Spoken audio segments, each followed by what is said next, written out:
Okay, तो आज की इस वीडियो में हम लोग कवर करने वाले हैं क्लास 8 मैथ का चैप्टर नंबर 8 जिसका नाम है लीनियर इक्वेशंस। देखो यार, ये जो चैप्टर है ये बहुत ही आसान है। बेसिकली ये तो मैं कह ही सकता हूँ कि 9th और 10th के लेवल से बहुत दूर का ये चीज़ है, बहुत ही आसान है। ठीक है, 9th का लेवल जो है ये थोड़ा सा एक्सपैंड हो जाता है, लेकिन 8 में कुछ भी नहीं है, केवल कुछ बातें हैं जो मैं अगर तुम्हें बता देता हूँ और तुम केवल उन्हें सुन लेते हो अच्छे से, तो इसमें कुछ भी टॉपिक ऐसा नहीं है जो तुम्हें समझ में नहीं आएगा।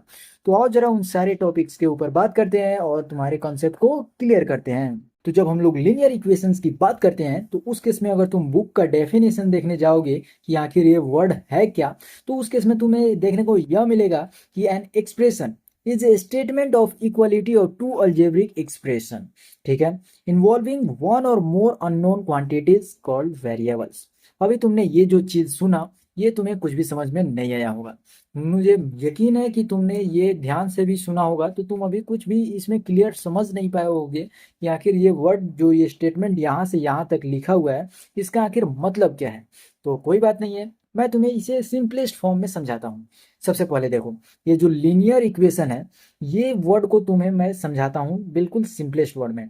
सबसे पहले हम लोग लीनियर वर्ड को यहाँ से उठा लेते हैं।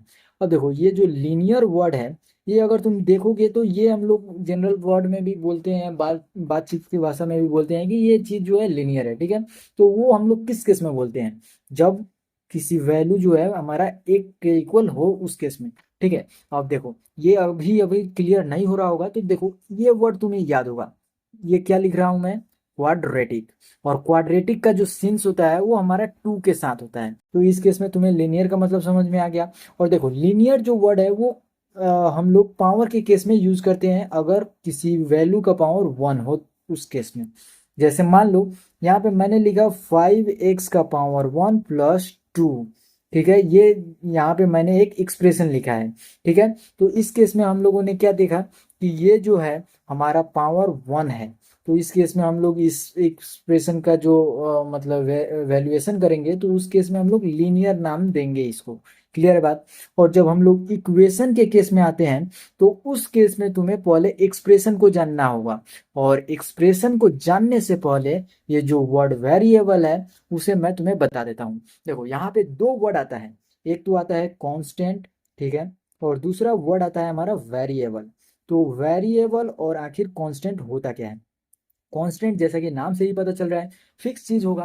तो जिस भी न्यूमेरिकल वैल्यू का जो हमारा न्यूमेरिकल वैल्यू होता है वो हमारा फिक्स्ड होता है। ठीक है, देखो, अगर हम लोग कांस्टेंट की बात करते हैं तो उस केस में तुम इस तरीके से समझ सकते हो कि जो भी वैल्यू हमारा न्यूमेरिकली फिक्स्ड हो तुम्हें, ठीक है, जैसे जितने भी नंबर्स होते हैं, नेचुरल नंबर, होल नंबर, ये सारे जो वैल्यू है वो फिक्स्ड होता है। जैसे मैं इसको इस तरीके से लिख दूंगा, तो तुम यहाँ पढ़ो या अमेरिका में पढ़ो, इसे तुम 2 ही पढ़ोगे। समझ में आ गया? उसी तरीके से अगर मैं यहाँ पे 8 लिख दूँ और यहाँ और भी बड़ा इसे वैल्यू बना दूँ, तो ये वैल्यू जो है तुम्हें वही यहाँ पे भी रहेगा और अदर कंट्री में भी वही वैल्यू रहेगा।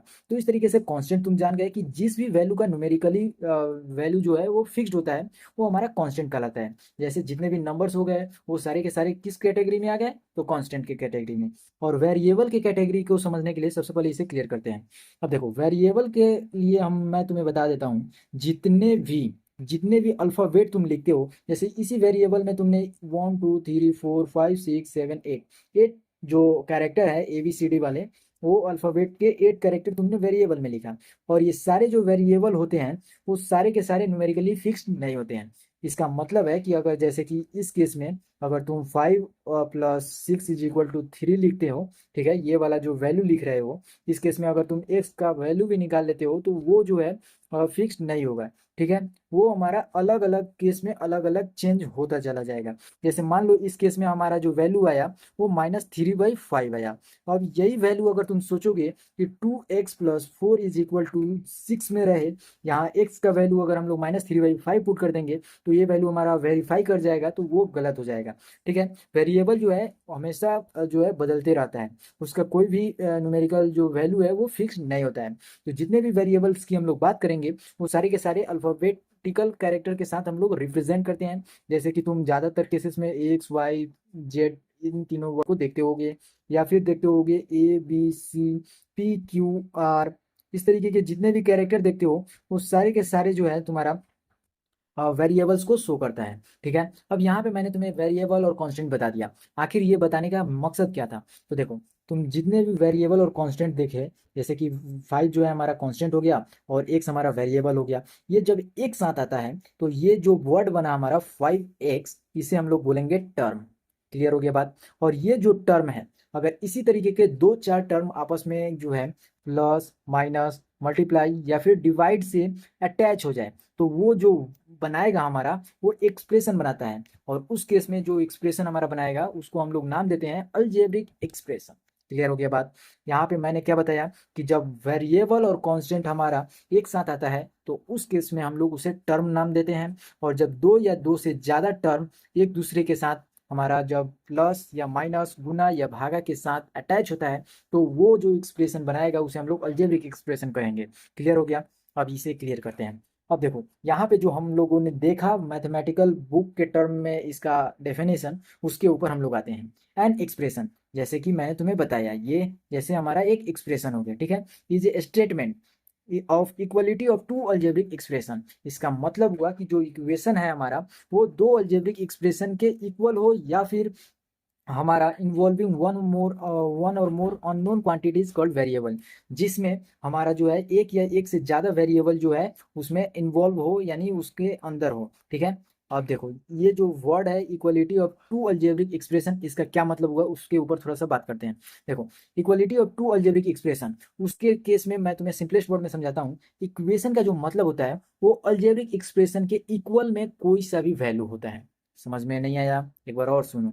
अलजेब्रिक एक्सप्रेशन का कोई भी वैल्यू अगर इक्वल आ जाए तो वो हमारा इक्वेशन नाम पड़ जाता है। जैसे जैसे मैं तुम्हें बताता हूँ, 5x+4, ये तुम्हारा अलजेब्रिक एक्सप्रेशन है, जो मैंने पहले भी तुम्हें बता दिया है। अब देखो, इसके इक्वल में मैंने तुम्हें बता दिया 5। ठीक है, अब देखो ये जो बन गया हमारा, यही हमारा इक्वेशन बना। समझ में आ गया? अब देखो, यहाँ पे थोड़ा सा कंफ्यूजन होगा कि equality of two algebraic expression क्या बोला है। ठीक है, तो इसमें समझो, यहाँ पे तुम्हारा जो है केवल 5x+4 = 6 ही नहीं दिया रहेगा, यहाँ पे 6 की जगह पे तुम्हारा 2x+4 भी दे दिया जाएगा, और ये 5x+4 रह सकता है। तो इस केस में जो है तुम देख रहे हो कि अलजेब्रिक एक्सप्रेशन भी एक दूसरे के इक्वल आ सकते हैं। ठीक है, तो इस तरीके से बनने वाले जितने भी टर्म हम लोग देखते हैं उन्हें हम लोग इक्वेशंस के नाम से संबोधित करते हैं, यानी बताते हैं। समझ में आ गया? जैसे मैं तुम्हें यहाँ पे कुछ एग्जांपल देना चाहूँगा। जैसे यहाँ पे हम लोग ले लेते हैं x-5 = 7 - 2x, ये मैंने एक इक्वेशन ले लिया। दूसरा इक्वेशन की अगर हम लोग बात करें तो यहाँ पे तुम देख रहे हो 3 × y - 5 = 6। अब देखो, यहाँ पे जो मैंने तुम्हें बताया, ये तुम्हें आगे मालूम चलेगा कि आखिर मैं इस तरीके से क्यों लिख रहा हूँ। ठीक है, तो अगले टॉपिक के ऊपर इसके बात करते हैं हम लोग, जो कि हमारा होने वाला है rules for solving a linear equation. ठीक है, कि आखिर लीनियर इक्वेशन को सॉल्व करने के लिए वो कौन कौन से रूल होते हैं।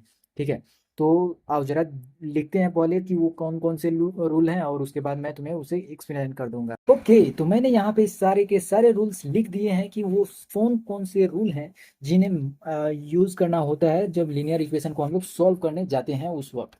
ठीक है, और ये सारे जो वर्ड हैं, ये सारे को अगर तुम ध्यान में नहीं रखोगे तो तुम पक्का है कि गलती करोगे ही करोगे।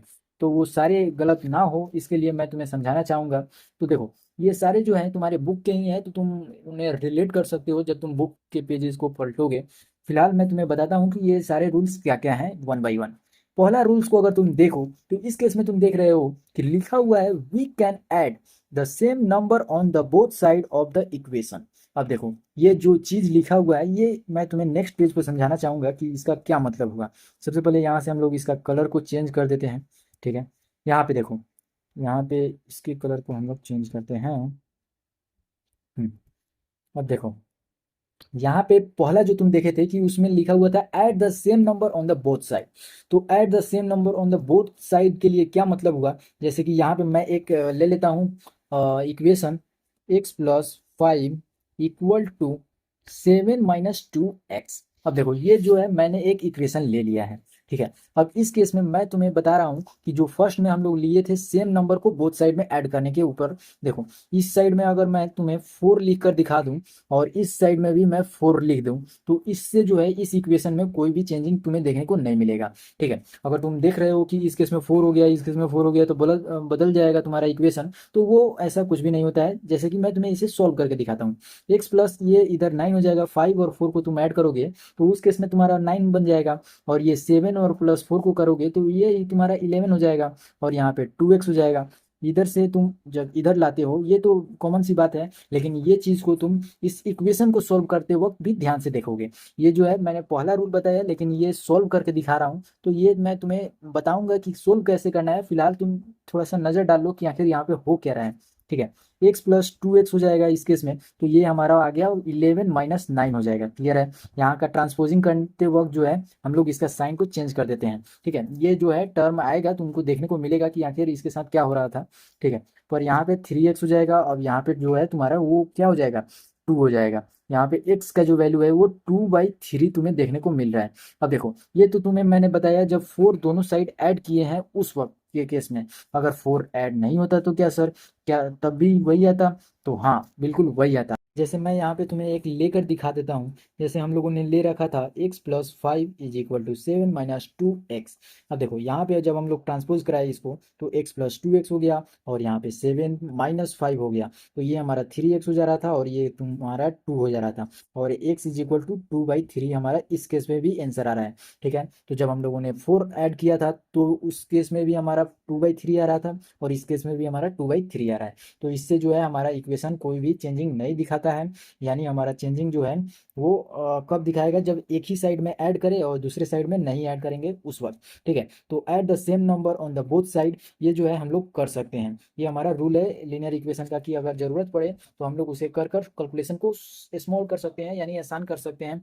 और दूसरा केस का भी वही केस है कि हम लोग जो है सेम जो नंबर है वो दोनों साइड हम लोग घटा भी सकते हैं। जैसे इस केस में हम लोगों ने देखा था 4 को ऐड किया था, यहाँ पे ऐड किया था, तो इस केस में हम लोग उसी नंबर को घटा भी सकते हैं। ठीक है, फिर भी उसमें कोई भी चेंजिंग हमें देखने को नहीं मिलेगा। तो ये चीज़ तुम करके देख सकते हो। वीडियो लंबी ना हो जाए इसलिए मैं तुम्हें सारे टॉपिक्स को आसानी से समझाते चला जाता हूँ। ठीक है, अगर तुम थर्ड नंबर को भी देखो तो थर्ड नंबर के केस में भी तुम देख रहे हो we can multiply both side of the equation by the same non zero number. अब देखो नॉन जीरो नंबर का क्या मतलब होता है। ओके, तो तुमने जो यहाँ पे थर्ड नंबर देखा उसे मैं तुम्हें यहाँ पे समझाता हूँ। जैसे इस केस में हम लोगों ने 4 ऐड किया था, यहाँ पे ऐड ना करके इसे हम लोग मल्टीप्लाई करेंगे जीरो से। ठीक है, तो ये जो केस है ये अगर हम लोग जीरो से मल्टीप्लाई करते हैं तो ये होल जो है हमारा जीरो के इक्वल आ जाता। ठीक है, और उसी तरीके से ये जो वैल्यू है ये हमारा जीरो, जब ये वाला वैल्यू हमारा मल्टीप्लाई होगा जीरो से तो ये वाला भी वैल्यू हमारा जीरो आ जाएगा। तो इस केस में तुम देख रहे हो कि इक्वेशन तो तुम्हारा बचा ही नहीं, ये टोटल का वैल्यू जो है वो zero is equal to zero आ गया। तो इस केस में इसीलिए कहा जा रहा है कि जो वैल्यू होगा तुम्हारा वो नॉन जीरो होना चाहिए। ठीक है, जैसे कि यहाँ पे हम लोगों ने 4 प्लस किया था ना, तो उसको हम लोग यहाँ पे मल्टीप्लाई कर सकते हैं। जैसे यहाँ पे हम लोगों ने 4 को ऐड किया था तो उसे हम लोग मल्टीप्लाई यहाँ पे कर सकते हैं। ठीक है, लेकिन नॉन जीरो नंबर होना चाहिए। अगर वो जीरो हो गया तो उस केस में तुम्हारा इक्वेशन बनेगा ही नहीं, बनेगा ही नहीं और खत्म हो जाएगा। ठीक है, तो इस तरीके से अगर हम लोग फोर्थ नंबर को देखना चाहें तो वो उस केस में भी तुम देखोगे कि सेम नंबर से तुम जो इक्वेशन है तुम्हारा उसमें तुम डिवाइड कर सकते हो। जो वैल्यू आएगा वो तुम्हारा बिल्कुल डिफरेंट नहीं होगा जो तुम्हारा एक्चुअल इक्वेशन होगा उस केस में भी। ठीक है, तो ये जो 4 पॉइंट तक तुम्हारा यहाँ पे रूल था वो अगर तुम्हारा क्लियर हो गया हो तो कमेंट में बता दो कि हाँ सर हो गया है। अब हम लोग बढ़ने वाले हैं 5 नंबर के रूल के ऊपर। अब देखो यहाँ पे जो है ये क्रॉस मल्टीप्लिकेशन मेथड है। यहाँ पे तुमने इस नाम को जरूर सुना होगा कि क्रॉस मल्टीप्लिकेशन। आखिर ये जो वर्ड आया है वो आया कैसे है। तुम यहाँ पे जो ये इक्वेशन देख रहे हो इसे मैं तुम्हें यहाँ पे क्लियरली लिख कर दिखा देता हूँ। तो उसे लिखने के लिए सबसे पहले हम लोग इसे इरेज करेंगे। इरेज करते वक्त हम लोग बड़ा से सेलेक्ट कर लिए और डिलीट कर दिए। अब देखो यहाँ पे मैंने तुम्हें लेकर दिखाया है, यहाँ पे है तुम्हारा A X plus B by C X plus D, और इक्वल टू में है पी बाई क्यू। तुम यहाँ से देख सकते हो, जो तुम यहाँ से यहाँ तक दिख रहे हो वो वही वर्ड मैं तुम्हें यहाँ से यहाँ तक लिख के दिखा दिया हूँ। ठीक है, अब देखो इस केस में क्या हो रहा है कि ये जो वैल्यू है क्यू, ये हम लोग यहाँ पे इसे इधर भेजकर मल्टीप्लाई कर दिए हैं, और ये जो वैल्यू तुम देख रहे हो ये हम लोगों ने यहाँ लाकर इसे मल्टीप्लाई कर दिया है। ठीक है, तो इससे आखिर होता क्या है और इसको करने का क्या मतलब हुआ वो तुम जरा यहाँ से ध्यान से सुनना। देखो यहाँ पे तुम्हारा ये जो है एक फ्रैक्शन का काम कर रहा है। फ्रैक्शन में हम जो है इक्वेशन को सॉल्व नहीं कर पाएंगे, और इक्वेशन को सॉल्व हम लोग कब कर पाएंगे, जब हमारा सिंपलेस्ट फॉर्म में इक्वेशन हो तब। तो उस केस में जो है हमारा सिंपलेस्ट फॉर्म में कब आएगा, जब ये डिनोमिनेटर इसके न्यूमरेटर से मल्टीप्लाई हो और ये डिनोमिनेटर इसके न्यूमरेटर से मल्टीप्लाई हो उस केस में। तो यहाँ से अगर तुम्हारा ये बात क्लियर हो गया हो तो इस प्रोसेस को हम लोग क्रॉस मल्टीप्लीकेशन मेथड बोलते हैं। और ये तुम्हारा 5वां नंबर पॉइंट था। अगर तुम ट्रांसपोजिंग वर्ड देख रहे हो तो इसका मतलब है कि तुम आखिर तक आ चुके हो। ये सारे पॉइंट जो है ये तुम्हारा लीनियर इक्वेशन क्लास 8 का था। और ट्रांसपोजिंग में कुछ नहीं है, अगर कोई एक टर्म है जिसे तुम जो अदर साइड में भेजना चाहते हो तो वो जो साइड जाएगा उसमें जो भी वो कैरी किया रहेगा साइन, वो तुम्हारा चेंज हो जाएगा। जैसे यहाँ से अगर तुम 5 प्लस में लेकर तुम इक्वल टू के बाद जाओगे तो वो तुम्हारा -5 बन जाता है, बिल्कुल इस तरीके से। तो ये जो चीज़ है उसे हम लोग ट्रांसपोजिंग बोलते हैं। और इस प्रोसेस में तुम इस तरीके के एग्जाम्पल को यहाँ पे देख सकते हो, जो कि तुम्हारा बहुत सारे अपने आसपास में या फिर जितने भी इक्वेशन तुम बनाओगे आगे तुम्हें देखने को मिलेगा, उसमें तुम्हें ये ट्रांसपोजिंग का क्रिया करना ही पड़ेगा। ठीक है, तो इस तरीके से जो तुम्हारा लीनियर इक्वेशन क्लास 8 का जो चैप्टर नंबर 8 था हम लोगों ने बहुत ही प्यार से कवर कर लिया। अगर इस चैप्टर के तुम चाहे वो RS अग्रवाल हो, NCERT हो, उन सारे के सॉल्यूशन देखना चाहोगे तो तुम चैनल पे जाके प्लेलिस्ट को चेकआउट कर सकते हो। फिलहाल नए हो तो वीडियो को लाइक करो और चैनल को सब्सक्राइब करो। अगर अगले चैप्टर का इंट्रोडक्शन देखना चाहते हो तो वीडियो जो है बन चुकी है, तुम्हें चैनल पे जाना है, प्लेलिस्ट से चेकआउट कर लेना है। तब तक के लिए बाय।